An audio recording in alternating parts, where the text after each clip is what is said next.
ترجمان دفتر خارجہ کا کہنا ہے کہ پاکستان کیمیائی ہتھیاروں پر پابندی کی تنظیم کی ایگزیکٹو کونسل کا رکن منتخب ہو گیا ہے۔ پاکستان کیمیائی ہتھیاروں پر پابندی کی تنظیم کا ایک فعال رکن ہے۔ تفصیلات کے مطابق ترجمان دفتر خارجہ کا کہنا ہے کہ پاکستان کیمیائی ہتھیاروں پر پابندی کی تنظیم کی ایگزیکٹو کونسل کے لیے منتخب ہو گیا ہے۔ پاکستان کو 2022 تا 2024 تک پھر تنظیم کا رکن منتخب کیا گیا ہے۔ ترجمان کا کہنا ہے کہ انتخابات 29 نومبر سے 2 دسمبر تک ہیگ میں اجلاس کے دوران ہوئے۔ ترجمان کے مطابق ایگزیکٹو کونسل کیمیائی ہتھیاروں پر پابندی کی تنظیم کا پالیسی ساز ادارہ ہے۔ پاکستان کیمیائی ہتھیاروں پر پابندی کی تنظیم کا ایک فعال رکن ہے۔ پاکستان تنظیم کے مقاصد کی تکمیل کے لیے تعمیری کردار ادا کر رہا ہے۔ دفتر خارجہ کی جانب سے مزید کہا گیا کہ ایگزیکٹو کونسل کے لیے دوبارہ منتخب ہونا پاکستان کے مثبت کردار کا ثبوت ہے۔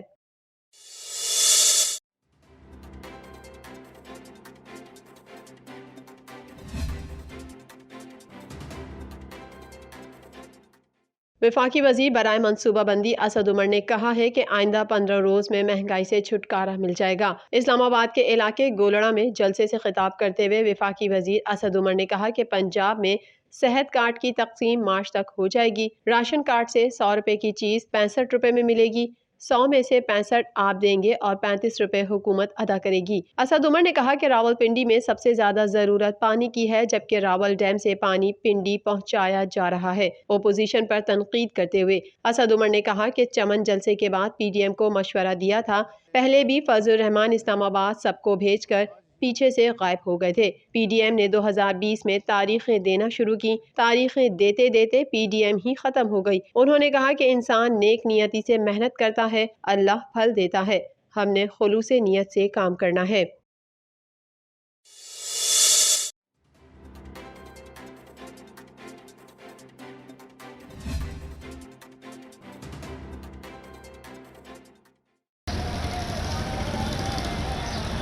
پاکستان میں کرونا کیسز اور اموات میں کمی کا سلسلہ جاری ہے۔ ایک دن میں مزید 8 اموات اور 431 کیسز سامنے آئے۔ تفصیلات کے مطابق national command and operation centre نے ملک میں جاری کرونا وبا کی صورتحال کے تازہ اعداد و شمار جاری کر دیے ہیں، جس میں بتایا گیا کہ ملک میں 24 گھنٹے میں کرونا سے مزید 8 افراد انتقال کر گئے، جس کے بعد کرونا وائرس سے مجموعی اموات 28,761 ہو گئیں۔ این سی او سی کا کہنا تھا کہ 24 گھنٹے میں 47,084 کرونا ٹیسٹ کیے گئے، جس میں سے 431 افراد میں کرونا کی تصدیق ہوئی۔ اس دوران کرونا کے ٹیسٹ مثبت آنے کی شرح 0.91% رہی۔ National command and operation centre نے بتایا کہ ملک بھر میں کرونا کے 858 زیر علاج مریض انتہائی نگہداشت میں ہیں، جبکہ ملک بھر میں کرونا سے متاثر ہونے والوں کی مجموعی تعداد 12,85,453 تک پہنچ گئی ہے۔ اعداد و شمار کے مطابق سندھ میں کرونا کیسز کی تعداد 4,76,494، پنجاب میں 4,43,379،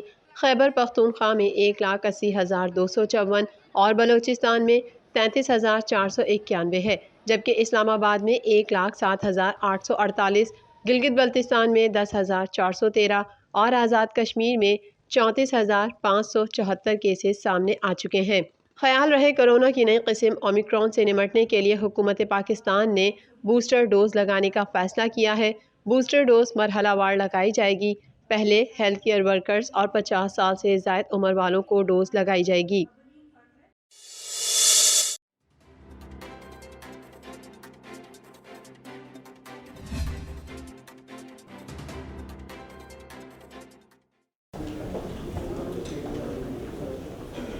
وزیراعظم عمران خان نے ملک کا سب سے بڑا ٹیلنٹ ہنٹ پروگرام لانچ کرنے کی منظوری دے دی۔ حکومت 6 دسمبر کو پاکستان کا بڑا ٹیلنٹ ہنٹ پروگرام کا آغاز کرنے جا رہی ہے۔ تفصیلات کے مطابق وزیراعظم نے معاون خصوصی عثمان ڈار کو ٹیلنٹ ہنٹ پروگرام کی تیاریوں پر بریفنگ کے لیے بلایا۔ عالمی شہرت یافتہ کھلاڑیوں کا بھی اس پروگرام سے متعلق حکومت سے رابطہ ہوا ہے اور ان کی جانب سے پاکستانی ٹیلنٹ کی انٹرنیشنل معیار کے مطابق کوچنگ کی بھی پیشکش کی گئی ہے۔ دوسری جانب وفاقی وزیر ڈاکٹر فہمیدہ مرزا نے معاون خصوصی عثمان ڈار کے ہمراہ پریس کانفرنس کرتے ہوئے کہا کہ ہم مل جل کر اسپورٹس کے شعبے کو آگے لے کر جائیں گے۔ کھیلوں کی سرگرمیوں میں اضافہ کیا جا رہا ہے۔ ملک بھر میں اسپورٹس کمپلیکس کو متحرک کر رہے ہیں۔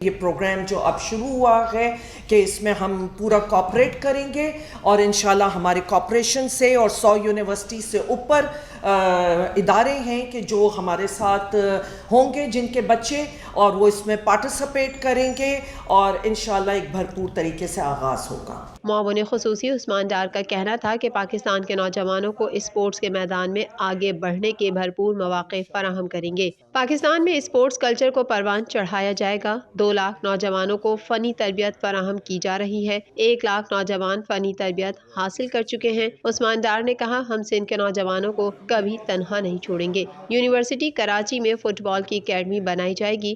ہر صوبے میں ٹیلنٹ ہنٹ پروگرام کے ذریعے نیا ٹیلنٹ تلاش کیا جائے گا۔ وزیر اعظم عمران خان کی ہدایت پر کھیلوں کے شعبوں پر توجہ دے رہے ہیں۔ جو 12 اکیڈمیز بننے جا رہی ہیں اس میں پنجاب میں ہاکی میں بہاؤالدین ذکریہ یونیورسٹی ملتان میں انشاءاللہ تعالیٰ بننے جا رہی ہے۔ ویٹ لفٹنگ میں university of the Punjab Lahore میں بننے جا رہی ہے۔ ریسلنگ میں university of the veterinary and animal science Lahore میں بننے جا رہی ہے۔ ہینڈ بال کی جو ہماری اکیڈمی ہے وہ یونیورسٹی آف ایگریکلچر فیصل آباد میں انشاءاللہ بنائیں گے۔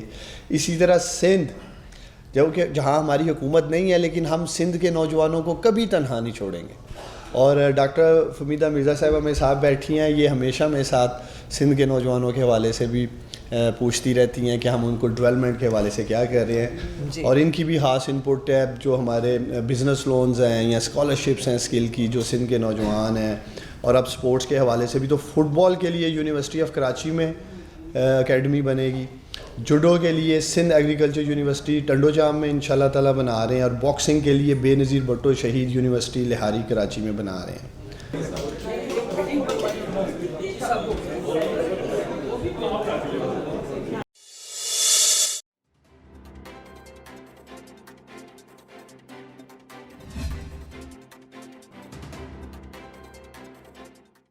مشیر خزانہ شوکت ترین نے عوام کو مشورہ دیتے ہوئے کہا کہ فروری مارچ کے بعد گھبرائیں، عوام تھوڑا سا صبر کریں، قیمتیں ضرور نیچے آئیں گی۔ پریس کانفرنس کرتے ہوئے شوکت ترین نے کہا کہ اشیاء خوردونوش کی قیمتیں پچھلے سال سے کم ہو گئیں۔ درآمدی اشیاء کی مہنگائی پاکستان ہی نہیں بھارت میں بھی آئی۔ انہوں نے کہا کہ ہماری برآمدات بڑھ گئیں، معیشت مضبوط ہو رہی ہے، گزشتہ سال کی نسبت ریونیو 36% زائد ہے۔ ہماری ریمیٹنسز اور ایکسپورٹ مل کر درآمدی خسارہ کم کریں گی۔ وہ ڈومیسٹک انفلیشن جو آپ کی جو ہے جس میں جو آپ کے فوڈ آئٹمز بھی ہیں، پیریشیبلز بھی ہیں وغیرہ وغیرہ، وہ اصل میں پچھلے سال سے کم ہے، 3.5-4% کم ہوئے ہیں، لیکن باقی چیزیں جو ہیں وہ بڑھ گئی ہیں، جس کے بیچ میں آپ کو معلوم ہے فیول پرائسز بڑھ گئی ہیں۔ مشیر خزانہ نے کہا کہ اسٹیٹ بینک مانیٹری پالیسی 1.5 ماہ بعد دیا کرے گا۔